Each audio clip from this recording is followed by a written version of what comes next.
Ok. É, Bem-vindo a todos à última edição do seminário de Geometria Algébrica e Foliações, dos estudantes aqui do IMPA. Hoje é um prazer apresentar meu colega e amigo palmeirense, o Eduardo Vital. O Eduardo fez seu mestrado aqui no IMPA e recentemente finalizou o doutorado sob a supervisão do Eduardo Esteves. E hoje ele vai falar de degenerações de séries lineares a curvas com três componentes usando representações de Kuiper. Obrigado, Eduardo. Obrigado por ter aceito o convite. A palavra é sua. Tá. Então, muito obrigado pelo convite. Né? Hoje eu vou falar um pouco de alguns resultados da minha tese. Não todos, porque uma parte dos resultados foge um pouco desse contexto que eu vou apresentar a vocês. Mas, enfim, se alguém tiver curiosidade sobre essa parte que eu não vou falar, pode conversar para me perguntar, né, depois, ou até mesmo agora. A parte que eu não vou apresentar é basicamente uma equivalência entre representações de uns quivers especiais e complete collineation, né, colineações completas. Tá. Bom, então o título, como o Odson já citou, é Degenerações de séries lineares para a curva de três componentes, usando representações de quivers. Né? A motivação inicial para estudar alguns desses problemas que teve na tese, foi uma pergunta feita pelo Brian Osman ao meu orientador, né, o Eduardo Esteves, uma mensagem privada. E ele perguntava se limite de séries lineares, né, de curvas com mais de duas componentes admitia bases simples. Né? Então, uma parte da apresentação responder essa pergunta aqui, né, que foi feita em 2017. Bom, então vou começar com a motivação para vocês entenderem um pouco como surge esse problema, né? E que, na verdade, usar representações de quiver basicamente uma nova abordagem para um problema já trabalhado desde 2013 ou até mesmo antes. Né? Então, seja C uma curva nodal, né?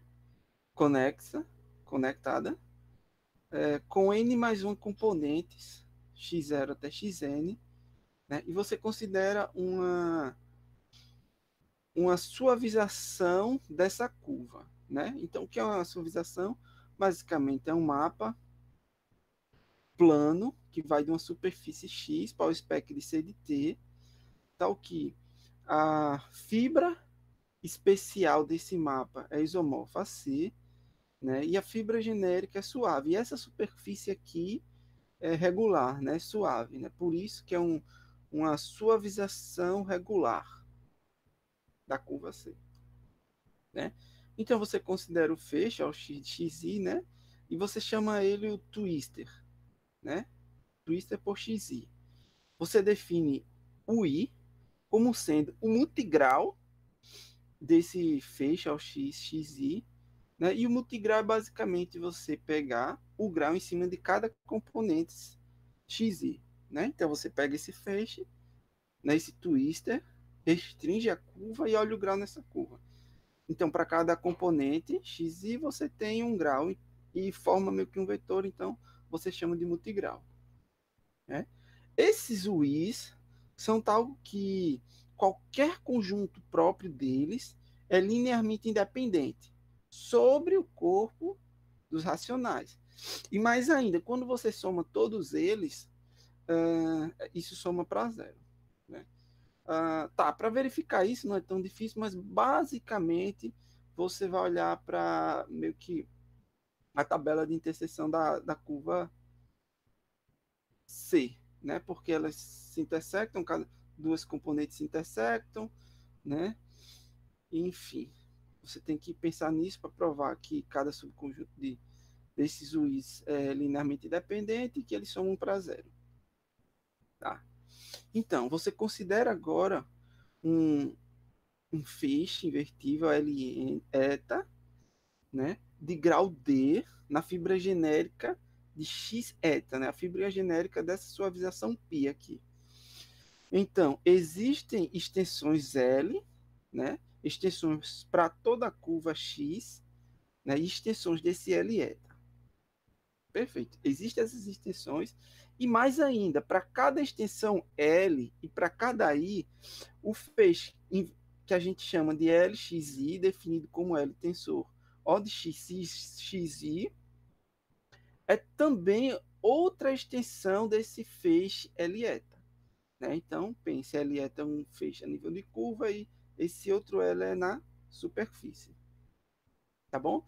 Então, a brincadeira é, com um dado feixe inicial L, você começa a fazer twister dele e tem vários outros feixes. Vários mesmo. Né? Então, quando você fixa uma extensão L, um feixe L, né? Você bota o U como sendo o multigrau desse feixe L fixado, esse L na superfície, e você define esse G como sendo U, mais EU0, mais EU1 até ZUN, né? Como sendo subconjunto de N mais 1, né? E para cada V da seguinte forma, né? Que seja igual a U mais NUI, nesse conjunto G, você deixa o LV agora ser definido como L, twist de N, a soma de N e XI, né?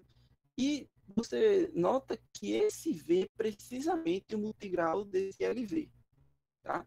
Então, fixe que esse subíndice aqui, na verdade, é o multigrau do feixe. Né? Então, para cada I, né, de 0 até N, você define um conjunto AI como sendo os pares de V e V mais um I, tal que esse V está no conjunto G. Né?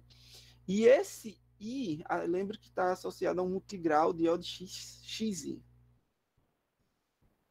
Então, para cada par de pontos V1 e V2, em AI, existe um mapa natural, né, do feixe LV1 para LV2, que é basicamente a multiplicação por X. E a gente denota esse mapa por fim de V1 para V2. Tá? Então, observe que a gente obteve uma representação na categoria dos feixes, né, do quiver Q, que depende do U, o multigrau de L, e depende de U0 até o N, que são os multigraus de OX, né, de XI, né, cujos vértices é o conjunto G, e cujos as setas é a união dos conjuntos AI, né, de I indo de 0 até N. Então, a gente já obteve um quiver, e além desse quiver, a gente obteve uma representação na categoria dos feixes desse quiver. Tá? Então, esse quiver, que depende de U 0 até o N, a gente chamou de ZN quiver, certo? Como ele não aparecia antes na literatura, né, eu acho que o Renan que decidiu chamar de ZN quiver, por quê? Tá, vamos definir. Então, esse cara é um ZN quiver, a gente vai definir o que é um ZN quiver. Tá? Então, seja Q um quiver, certo? E N um número natural. Uma ZN estrutura nesse quiver é uma decomposição das setas desse quiver Q em subconjuntos A0 até AN, satisfazendo algumas condições. A primeira, para cada V, para cada vértice do quiver e para cada subíndice I, existe uma única seta nesse conjunto AI que deixa esse vértice. Então, você imagina que você fixa um vértice V, então você tem uma decomposição das setas, né, e supomos em direções, né? Você pensa nesses aí como direções. Então, para cada vértice, nessa direção que você escolheu, existe exatamente uma seta deixando esse vértice. Tá? Tá. Agora você define o seguinte, né? Para cada caminho, né, no quiver, que é um conjunto de setas, né? Você começa a caminhar por setas no quiver, você define o gama i como sendo o número de setas nesse conjunto aí está o que esse gama contém, certo? Então, se o gama i é igual a zero para algum i, então a gente diz que esse gama é um caminho admissível.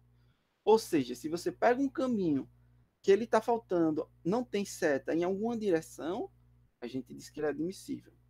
Se esse caminho contém setas em todas as direções, então ele é não admissível, né? Então, 2, condição 2. Para cada dois vértices V1 e V2, existe um caminho admissível gama no quiver, conectando V1 a V2. Certo? Então, basicamente é uma condição de conexidade, né? Você pega dois vértices, então existe um caminho admissível conectando o primeiro ao segundo. E finalmente a terceira condição, que cada dois caminhos, gama 1 e gama 2 no quiver, que saem do mesmo vértice, chegam no mesmo vértice, né, outro, mas igual para os dois caminhos, se e somente se essa diferença, né, de gama 1 i menos gama 2 i é constante para todos os i's de 0 até n. Tá? Essa é a definição de um ZN quiver. É um pouco abstrata, mas quando você começa a trabalhar com os quivers, você entende o que cada uma delas significam, né? E a gente diz que um quiver com a ZN estrutura é um ZN quiver, tá? Se tem uma ZN estrutura, é um ZN quiver. Essa é a definição. ZN quiver. Tá. A primeira proposição é a seguinte: fixe um N natural. Tá? Então, para esse N, todos os N quivers são isomorfos. Tá? E qual é a ideia de provar essa proposição? É você olhar localmente para um vértice do quiver. Tá? Então, lembre que você está com esse N fixado. Você olha localmente para esse vértice e você vê pelas definições do ZN quiver que em cada vértice desse ZN quiver você tem exatamente n mais 1 setas saindo, certo? E exatamente n mais 1 setas chegando nesse vértice, tá? Então, isso basicamente está dizendo para a gente que localmente esses quivers são iguais. Né? Localmente, olha para um vértice como você ampliasse o quiver, né, que é infinito, e ele é o mesmo. O trabalho é provar que ele globalmente é o mesmo. Né? E não é tão difícil assim, certo? Tá, e aqui eu vou dar dois exemplos de ZN quivers para n igual a 1 e 2, e eu vou dar o exemplo localmente, porque como eles são infinitos, né, não dá para mostrar todo o quiver. Então, lembra do que eu disse? Nessa figura aqui, um ZN quiver, e se a gente olha para esse vértice central, a gente vê que tem exatamente duas setas saindo desse vértice, uma para a esquerda e uma para a direita, e exatamente duas chegando nele, né? Uma chegando da direita e outra uma chegando da esquerda e outra chegando da direita, tá? Aqui é outro exemplo do Z2 quiver, também localmente. E se você olha para esse vértice central do hexágono, você conta exatamente três setas saindo, uma, duas, três, e exatamente três chegando, uma, duas, três. Né? Isso que eu quis dizer que são localmente iguais. Quando a gente olha para um vértice do quiver, tem o mesmo modo. Então, o trabalho é mostrar que globalmente elas são a mesma e não é tão difícil assim. Tá, quando a gente vai aumentando n igual a 3, n igual a 4, os quivers ficam mais difíceis de desenhar porque em geral não são mais planares, né? Por exemplo, com n igual a 3 já deixa de ser planar. Então fica mais difícil de desenhar. Bem? Tá. Então aqui a gente continua com a nossa motivação, porque a gente obteve uma representação de um ZN quiver a nível na categoria de feixes. Agora a gente quer passar para a categoria de espaços vetoriais, né? Que é em geral onde as coisas são um pouquinho menos difíceis de trabalhar. Como a gente faz isso? Tá. Então, considere o V-eta sendo um subespaço de seções globais do feixe L-eta. Né? Lembre lá do início da nossa motivação. Né?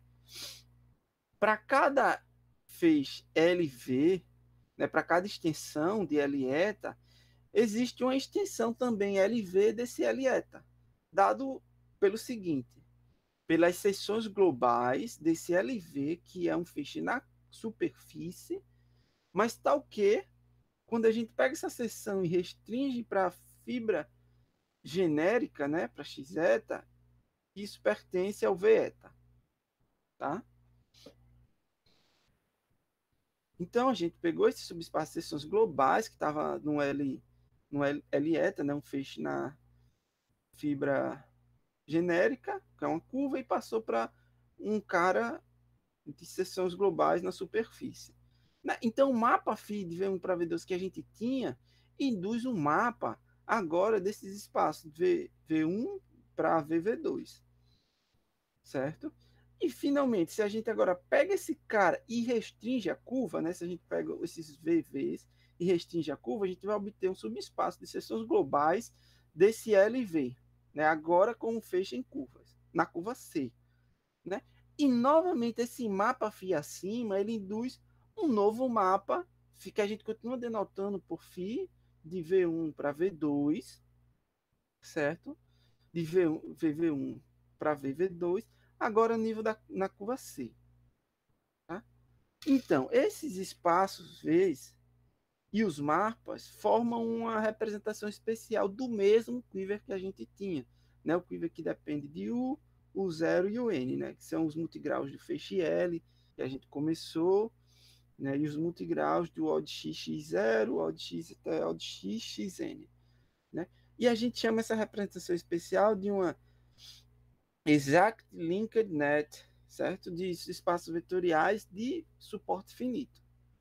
Tá bom? E a seguir, eu vou definir o que a gente quer dizer isso, numa rede ligada de espaços vetoriais. Tá?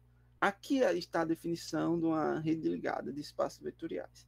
Então, você começa com um quiver, um ZN quiver, tá? N qualquer, um espaço, uma rede ligada de espaços vetoriais G, é uma representação de Q de dimensão pura, ou seja, todos os espaços vetoriais têm a mesma dimensão, satisfazendo três propriedades. A primeira delas é a seguinte: se você considera γ1 e γ2 sendo dois caminhos admissíveis, conectando os mesmos dois vértices, então os mapas associados a esses caminhos são iguais. Então, tente imaginar o quiver, dois vértices, e você sai de um vértice para outro seguindo caminhos diferentes. Os mapas na representação associados a esses caminhos são iguais. E dois, se esse caminho é não admissível, então o mapa associado a esse caminho é nulo. Né? Por exemplo, um caminho não admissível, você lembra que ele precisa ter todas as direções, né? Daqueles conjuntos A0 até a N. Então, se ele contém todas as direções, então o mapa associado a esse caminho obrigatoriamente tem que ser zero. E, finalmente, né, essa condição 3 é uma condição em cada um dos vértices envolvendo os núcleos dos mapas. Então, seja γ1 e γ2, dois caminhos simples, admissíveis, né, deixando o mesmo vértice. Né? Então, pensa num vértice e dois caminhos saindo do mesmo vértice.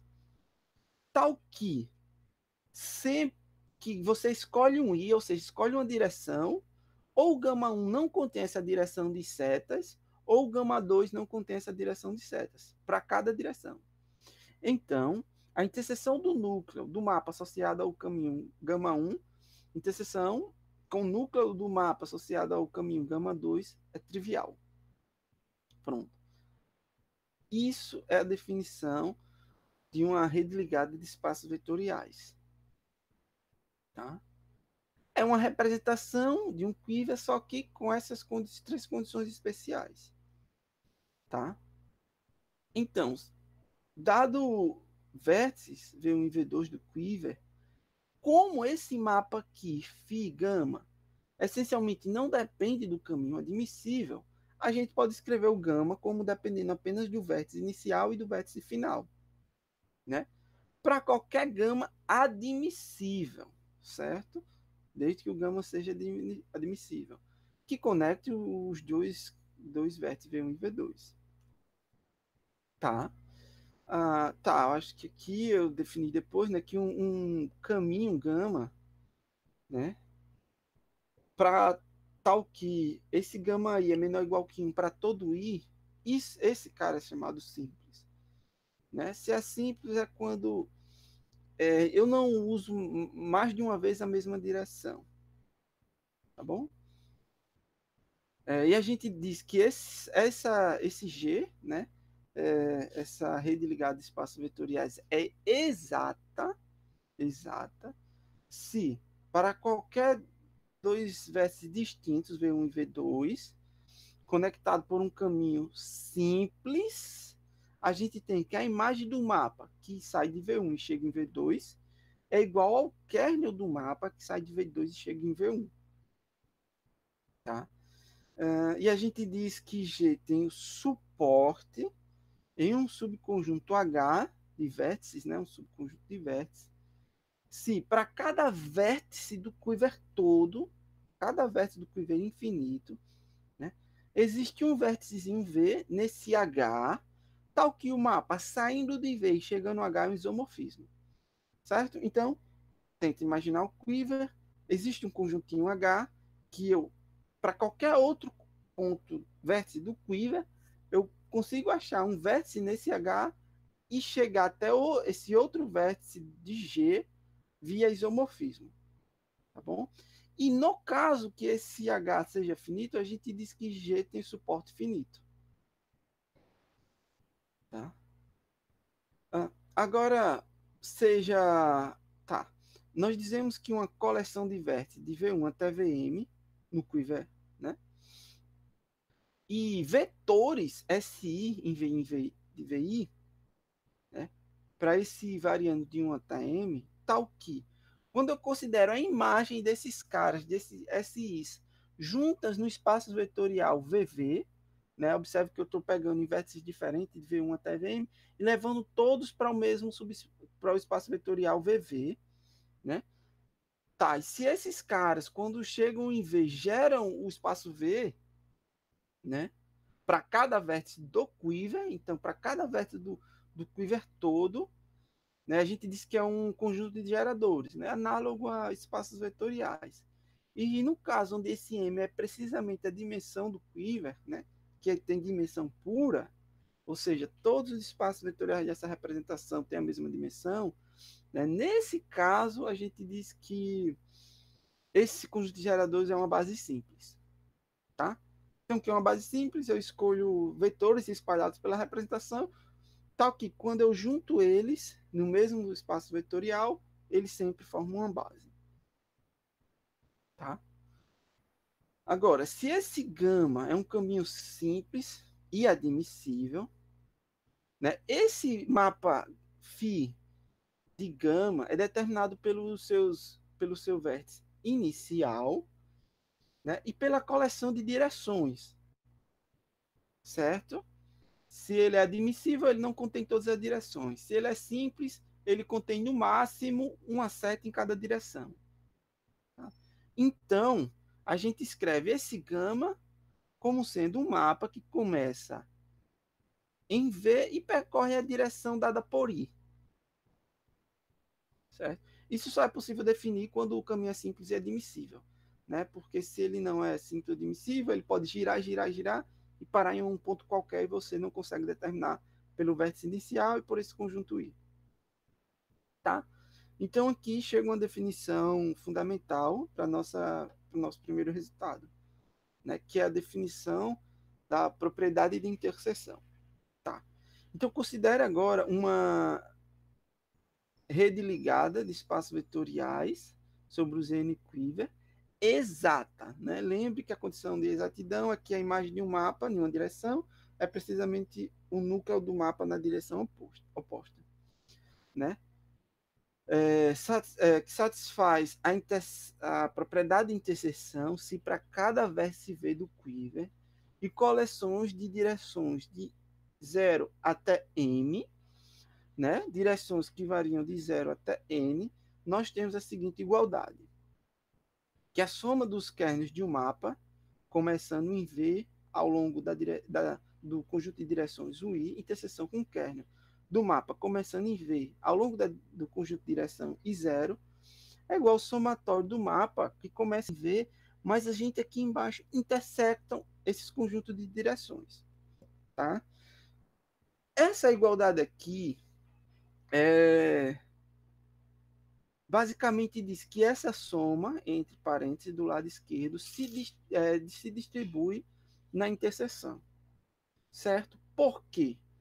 Porque quando esse m aqui é igual a 1, a gente sabe que essa igualdade é verdade. Então, se m igual a 1, eu estou dizendo que a interseção do kernel de φv ao longo de I, com o kernel de φ começando em V ao longo de I0, é igual ao kernel de φ começando em V da interseção de II com I0. Certo? Por isso que eu digo que é uma distribuição, porque para 1 isso é verdade, né? E para m maior ou igual que 1 isso não é verdade. E é um problema mais geral de espaços vetoriais, né?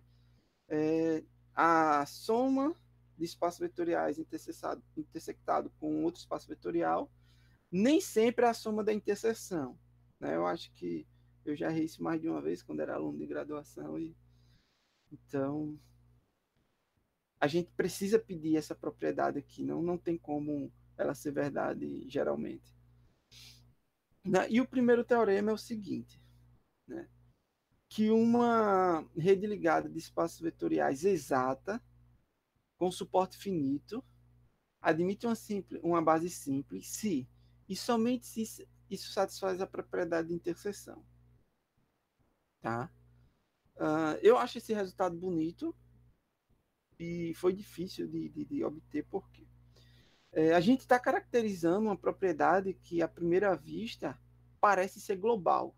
Porque quando a gente define uma base simples, né, escolher vetores distribuídos em qualquer lugar do quiver, que quando você junta e deu espaço, seja uma base para qualquer espaço vetorial. Então você está dizendo que pode pegar uma coisa em qualquer lugar e vai gerar outra coisa em qualquer lugar, né?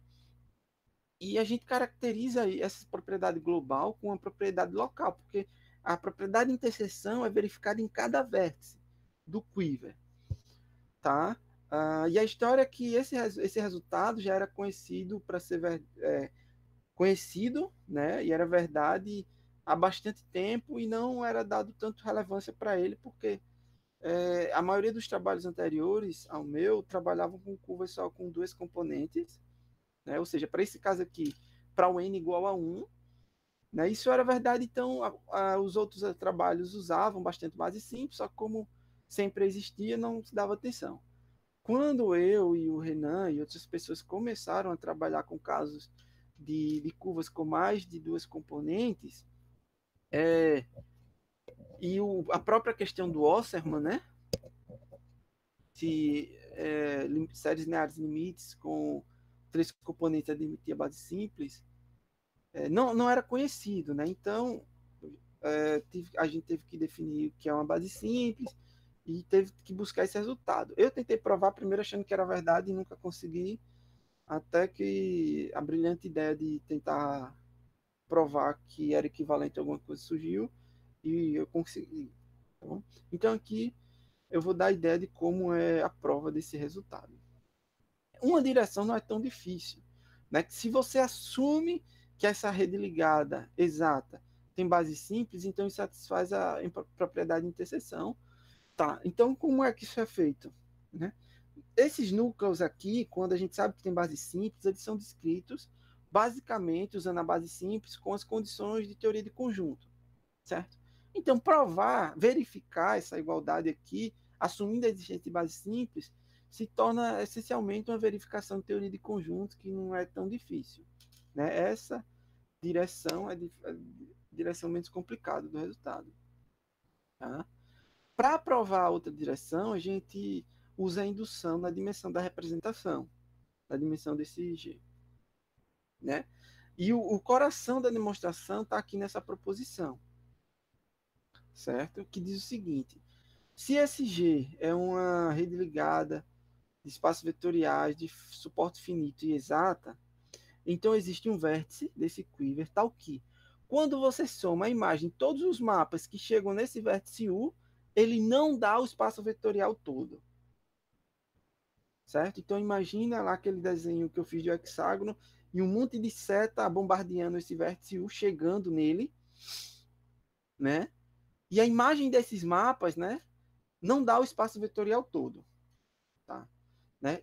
Agora, se o G satisfaz a propriedade de interseção, então, dado um vértice U com essa condição aqui, né, e um vetor que esteja no espaço vetorial, mas não esteja na soma das imagens, então, a subrepresentação, né, a subrede H desse G gerada por S, né, e o quociente G sobre H são redes ligadas a espaços vetoriais exatas, satisfazendo a propriedade de interseção.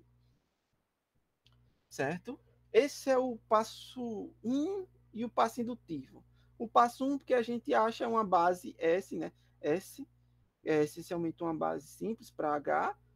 E o passo da indução é dizendo que esse quociente também satisfaz, é uma rede ligada a espaços vetoriais exata, satisfazendo a propriedade de interseção. Né? E onde está a maior dificuldade aqui nessa proposição? Provar que esse quociente satisfaz a propriedade de interseção. Né? Ou seja, o passo indutivo é a parte mais difícil da prova desse resultado. Né? Pronto, aqui está a ideia da prova. Né? E aqui eu dou um exemplo. Né? Se você considerar uma rede ligada de espaços vetoriais sobre um Z2 quiver, né, que seja exata, com suporte num quiver triangular, eu desenho aqui ele de vermelho. Então, esse cara, essa rede ligada de espaços vetoriais admite uma base simples. Tá? Por quê? Porque no teorema que a gente viu anteriormente, a gente precisa verificar a propriedade de interseção apenas no suporte. Né? O suporte dessa representação está aqui desenhado em vermelho. Eu vejo vértice V0, V1 e V2. Tá? Como o suporte é esse em vermelho, a gente sabe que alguns mapas são isomorfismos e outros mapas são zero. Né? Por exemplo, se a gente olha para o V0, a gente sabe que essa seta em azul subindo para V8, essa descendo azul descendo para V10 são isomorfismos, e a gente consegue facilmente verificar que a propriedade de interseção é satisfeita nos vértices V0, V1 e V2, o que garante para a gente que essa representação tem base simples. Tá? Então, novamente, um Z2 quiver é infinito, então o desenho deveria ser infinito, né? Mas aqui eu foquei em desenhar apenas vértices ao redor do suporte. Tá? E só mais uma coisa que eu peço a vocês: se conseguirem, fixem que uma representação desse modo admite uma base simples, porque vai ser usado mais à frente. Então, um C2 quiver, esse desenho bonitinho, se o suporte está em um triângulo, qualquer que seja um triângulo onde esteja, se o suporte está contido em um triângulo, então tem base simples. Tá? Tá, aqui a gente dá um passo, né? Para um pouquinho de falar de base simples para falar de... Tá, desculpa. Aqui eu vou responder basicamente, né, a resposta do Osman, porque eu dei uma caracterização da existência de base simples, mas não necessariamente eu respondi a questão dele, né? Porque ele perguntava se séries lineares limites, né, de curvas com 3 ou mais componentes admitem base simples. Aqui eu vou responder a pergunta dele e a resposta é negativa, não. Né? Não necessariamente uma série linear limite sobre uma curva com 3 ou mais componentes admite uma base simples. Tá? Então, vamos pensar nessa curva C, delta, né? Eu escrevo delta aqui porque a gente costuma pensar nela como triangular dentro do plano projetivo, né? E você define uma superfície dado pelo o conjunto de zeros de x, y, z menos tf. Tá? Aqui x, y, z, as coordenadas do plano projetivo. T é a coordenada do A1, e esse F é uma cúbica geral, certo? E por essa cúbica ser geral, a gente consegue garantir que essa superfície X é regular, tá? Então você olha para a projeção, né, dessa superfície em A1, restringe, tá, desculpa. Você olha para a projeção de P2 vezes A1 em A1, né, a projeção da segunda coordenada, e depois restringe a superfície X.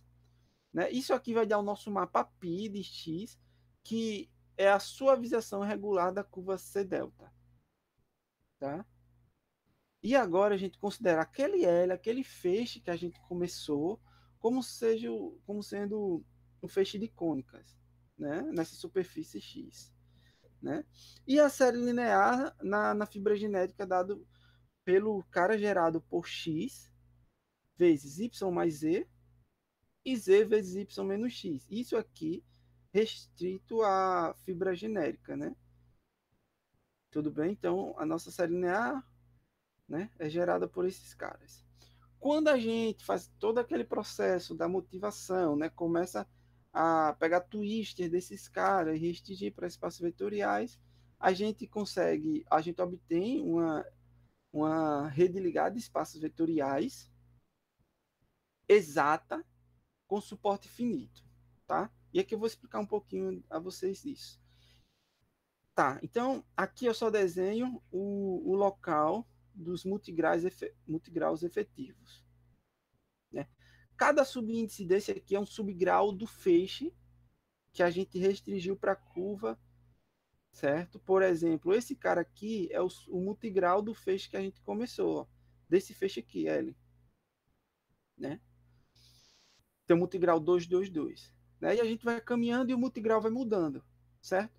Fora desse desenho aqui que vocês estão vendo, o multigrau não é efetivo mais, ou seja, tem nesse subíndice aqui tem entradas negativas, certo? E sempre a gente sabe que quando essa rede ligada surge de um limite de uma série linear, o suporte dessa rede ligada de espaços vetoriais está contido nos lugares dos multigraus efetivos, certo? Tá. Então, esses caras que estão desenhados aqui, o lugar dos multigraus efetivos, só que a gente sabe que o suporte está contido nesse hexágono aqui, né? Porque como esses mapas chegando são zero, voltando a isomorfismo, tudo é isomorfismo. Né? Então, ou seja, em geral, o suporte é menor ou igual que o lugar do suporte efetivo. Né? Tá. E aqui não é difícil verificar que quando a gente 22, né? Se a gente olha para um núcleo do mapa saindo de 22 indo para 141, né? O mapa saindo de 22 indo para o vértice 144, e aí quando a gente intersecta com o mapa indo para 411, ele é diferente do mapa dos kernels de um mapa saindo de 222 indo para 330, né? Indo para 330, somado com o núcleo do mapa saindo de 22 indo para 303, né? Essencialmente é uma verificação simples, não cumpre a propriedade de interseção, então não admite base simples. Então isso dá, além de dar uma resposta negativa para a pergunta do Osserman, né, que estava em aberto desde 2017, dá um exemplo, né? Tanto responde quanto dá um exemplo para dizendo que a resposta é negativa. Né? Tá, agora sim a gente esquece um pouquinho de base simples e passa para o espaço ligado, o espaço projetivo ligado. Né? Então, seja G, né, uma rede ligada de espaços vetoriais sobre um ZN quiver, né, com suporte finito em um conjunto H. Né? O espaço projetivo ligado, que a gente nota por LP de G, H, né, porque depende um pouquinho desse suporte H, é definido como os pontos do produto de espaço projetivo, P de VU, com U nesse suporte, tal que a imagem dos vetores S saindo de V1, o edge com S de V2 é nulo. Certo? para cada seta de V1 para V2 com V1 e V2 nesse H, certo? Aqui uma observação simples, né? Porque se a gente tenta definir esse LP de G no quiver todo, não dá para provar, definir bem, porque o quiver é infinito, então a gente restringe para o suporte, certo? E tem uma família de suporte, né, que precisa cumprir uma condição simples, que é como se fosse uma condição de convexidade nesse suporte H, que se o suporte está nessa família, o LP de G é o mesmo. E pelo mesmo eu digo que é canonicamente isomorfo, tá? Então, esse suporte estando nessa família, né, a gente pode omitir esse H aqui, tá?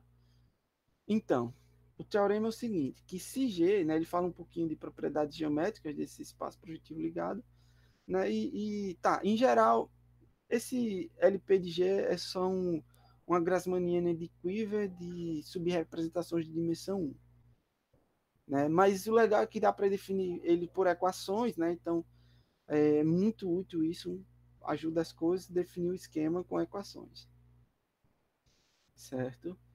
Tá, então o teorema fala um pouco, esse teorema fala um pouco de propriedades geométricas desse LP de G, né, que é o seguinte, se G é uma rede ligada a espaços vetoriais de dimensão R mais 1, né, ou seja, a dimensão dos espaços vetoriais é R mais 1, com suporte finito sobre o Z2 quiver, né, o espaço projetivo ligado, LP de G, é Corry-Macaulay, reduzido e tem dimensão pura R.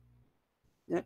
Quando eu falo aqui que tem dimensão pura R, eu quero dizer que cada componente irredutível desse esquema tem dimensão R. Né? Tá, e aqui eu vou dar uma... Tá, então, a afirmação é Corry-Macaulay, reduzido e tem dimensão pura. Né? E a seguinte, a seguir eu dou uma ideia da prova. Né? Tá. Primeiro, para cada vértice no suporte, né, do quiver, você define LP de G, U asterisco. Como sendo os pontos de LP de G, tal que, quando eu saio de um vetor em VU, né, no espaço vetorial U, eu nunca anulo ele para todo o vértice. Então, penso o seguinte, eu estou no vértice U, pego um vetor não nulo, né, obviamente, em VU, e eu começo a levar esse vetor para todos os outros vértices da representação, né, do quiver, por caminho admissível. Essas imagens nunca se anulam. Essa é a definição desse LP de G U asterisco. Né? Tá, então não é difícil ver que esse cara aqui é um aberto, né? Isomorfo a um aberto de P de VU. É porque a gente está saindo de caras de P de VU e com condição aberta, né? Então, ele é reduzido, não singular, irredutível e de dimensão R. Tá? Com a condição de que ele seja não nulo. Por quê? Se a gente tem algum mapa desse φ de U para V que seja zero, seja nulo, então isso aqui nunca vai ser satisfeito e esse cara aqui é vazio. Né? Então você pega o fecho desse aberto na topologia de Zariski, né, e define isso como sendo um LP de GU. Né? Então já passa a ser um fechado. Né? Agora eu preciso de dois resultados do Renan, né, do Santos, que foi provado no FISIA em 2021. E o primeiro é o seguinte: uma rede ligada a espaços vetoriais de dimensão 1, né, com suporte sobre um Z2 quiver, suporte finito, é gerado por um triângulo. Né, e o que esse resultado diz? Que nessas condições vai existir um triângulo no quiver Z2, tal que, para qualquer ponto do espaço ligado projetivo, eu consigo achar no máximo 3 vetores nesse triângulo, que quando eu começo a caminhar para todo o quiver, esses 3 vetores geram o ponto do espaço projetivo ligado. Tá? E o segundo resultado, que é basicamente uma caracterização dos pontos do espaço projetivo ligado. Tá? Que diz o seguinte: se você começa com uma rede ligada de espaços vetoriais exata, com suporte finito sobre um Quiver Z2. Então, esses espaços LP de GU cobrem o LP de G, certo? E 2, se eu começo a intersectar esses LP de GUI, certo? Eles só podem ser não nulos se esse conjunto de subíndices está contido em um triângulo, certo? Então você imagina, eu sei basicamente quem são os componentes desse LP de GU, começa a intersectar elas. Aí eu pergunto, só pode ser não vazio essa interseção se esses vértices formam um triângulo. Né? Pode ser 1, pode ser 2 ou pode ser 3. Não pode ser 4.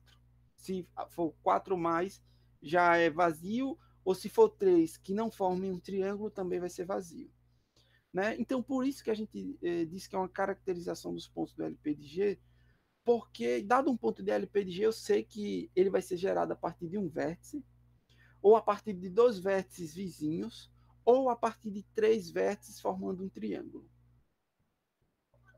Certo? Então, como o LP de G é a união desses LP de GU, esse cara é genericamente reduzido de dimensão pura R, né? Porque o interior dessas componentes é reduzido, né? E tem dimensão R. Então a gente sabe que ele é genericamente reduzido de dimensão pura R, tá? Agora, né? É suficiente mostrar que o LP de G é Corry-Macaulay, né? E a gente faz isso localmente, né? Contando números de equações independentes das equações que definem o LP de G. Por isso que eu disse que é importante ter as equações do LP de G, porque a gente sabe que aquelas equações que determinam ele são determinantais, né? São menores de matriz, são menores 2 por 2 de umas matrizes, certo?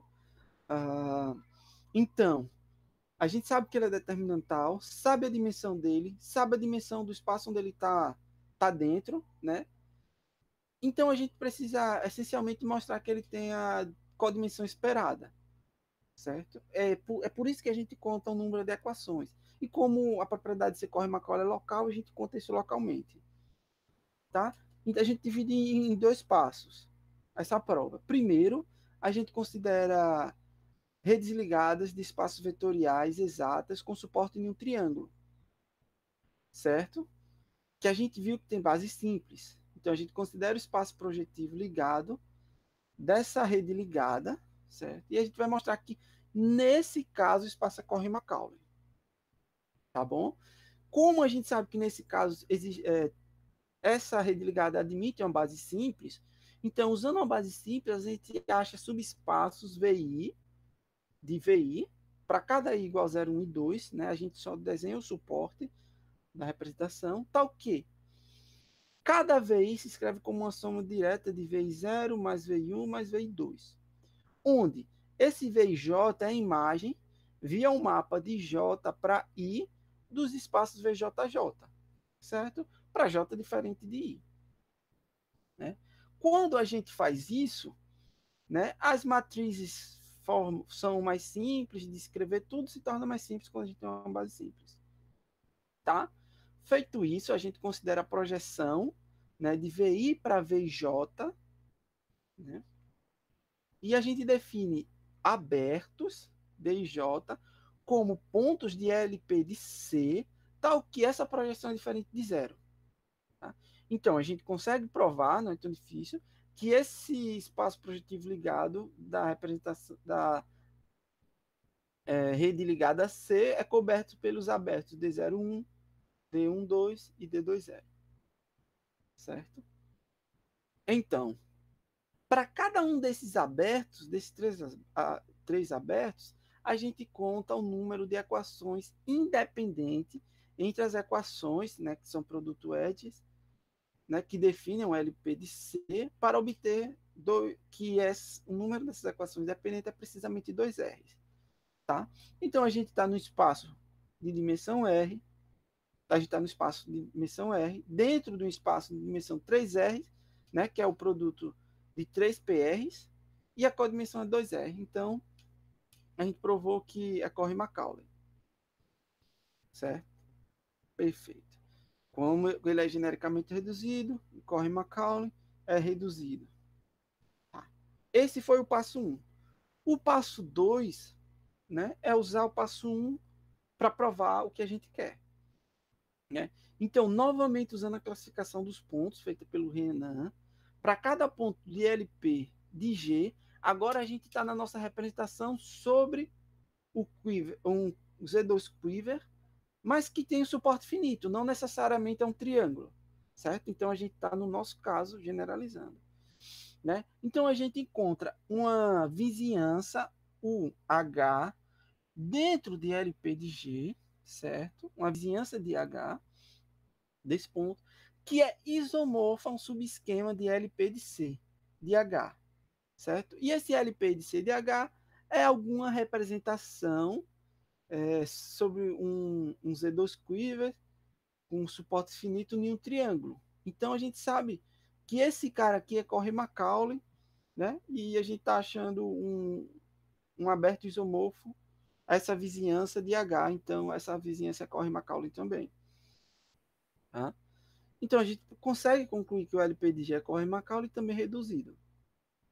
Tá? Essa é a ideia da prova. Prova para um caso mais simples, que é um suporte em um triângulo, depois usa isso para provar o caso geral. Né? Agora a gente passa para outro aspecto desses problemas, né? Que é tentar descrever quem é o polinômio de Hilbert desses LP de G. Né? Então, para o caso de n igual a 1, né, o Daniel Rocha provou que o polinômio de Hilbert tem multivariáveis desse esquema para n igual a 1 é sempre o igual ao polinômio de Hilbert da diagonal, do esquema diagonal, dentro daquele produto de espaços projetivos, né? Só precisa que esse G seja exato, né? E de suporte finito, tá?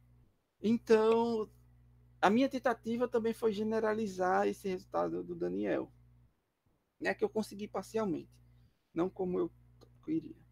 Então, se a gente começa com a rede ligada de espaços vetoriais sobre um ZN quiver, Q, de suporte finito, né, e dimensão R mais 1, né, você considera o spec de CDT, né, e a gente diz que essa rede ligada estende, certo? Se existe uma representação G de T desse quiver na categoria de CDT módulos, satisfazendo as seguintes propriedades. A primeira é que o G é obtido de G de T considerando o T igual a zero, né? Ou seja, quando a gente tensoriza módulo T, né, a gente volta a obter o G. 2. Todos os mapas de G de T se tornam isomorfismo quando a gente olha eles no corpo de fração de C de T. Né? E, finalmente, a gente vai dar compatibilidade nos caminhos admissíveis.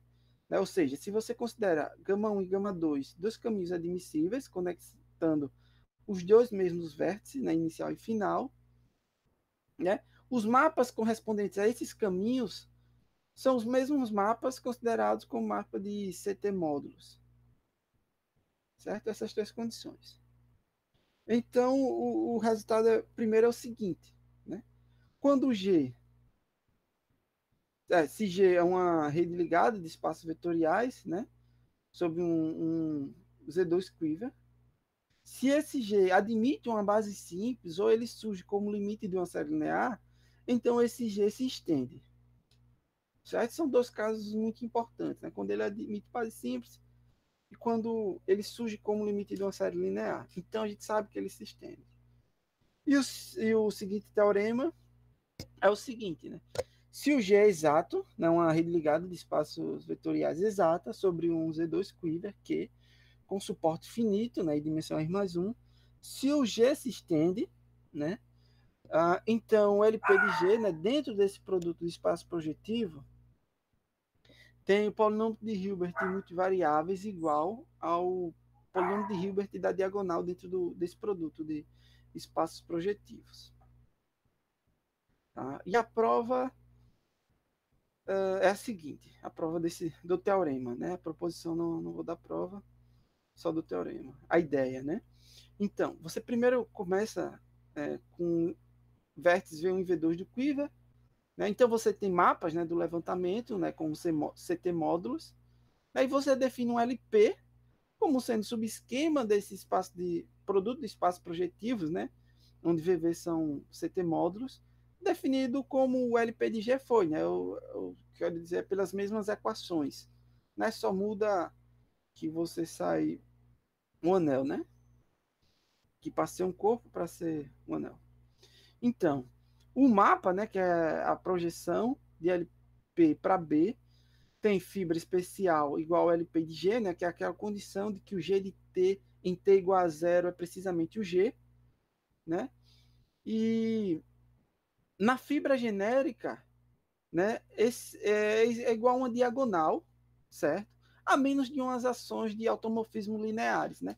Porque é uma diagonal, mas você está aplicando transformações lineares, né? Se você volta essas aplicações lineares, muda a base desses espaços, desses módulos, você tem automorfismos. Mais ou menos assim. É por isso que a gente diz que é diagonal, né? Tá, então, a fibra genérica de π, do mapa π, é reduzida, né? O único problema seria naquelas do LP de G, na fibra especial, mas essas a gente já verificou, né? Então, as componentes irredutíveis de LP de G são as componentes não vazias de LP de GV, certo? É que a gente definiu, né? Tá. Então, agora, se você considera um vetor de VV, tal que ele não se anula, né, quando você leva ele para qualquer outro vértice do quiver, né? Ou seja, se ele gera um ponto do espaço projetivo ligado, então você considera sigma como sendo um cara no levantamento nos CT módulos, né? Como sendo o levantamento desse S, né? Então, S está a nível de C, esse cara está a nível de CT módulos, o sigma. Então, quando a gente considera agora as imagens do sigma, né, no levantamento, esse cara nos dá uma seção do mapa π, né? Uma seção sendo uma inversa à direita do mapa π, né? Que passa pelo ponto de LP de G, V asterisco, correspondendo a S, certo? Tá. Isso implica, né, que toda componente irredutível, né, do LP domina B, né? Porque eu basicamente dei uma seção do π. Né? E como uma consequência, quando você olha para o mapa reduzido, né, o π, mas agora como esquema reduzido, a gente obtém que ele é plano. Né? E aqui a gente está usando um resultado que diz que você tem um mapa para o spec de C de T, cujas ficas geométricas são reduzidas, né? E toda a componente do esquema domina o B, né? O spec de C de T, então esse mapa é plano. Né? Então a gente conclui que esse cara aqui é reduzido, é plano, e a gente usa um lema do Brian Osserman, né? De um trabalho dele para provar que esse cara aqui, sem ser reduzido, é plano. Né? Como ele é plano, a gente sabe que as fibras têm polinômio de Hilbert constante, e a gente sabe que o polinômio de Hilbert na fibra genérica é o que a gente quer, né? Que é o polinômio de Hilbert da diagonal. Então, o polinômio de Hilbert na fibra especial é o que a gente quer. Essa é a prova do teorema. Né? E essa era tudo.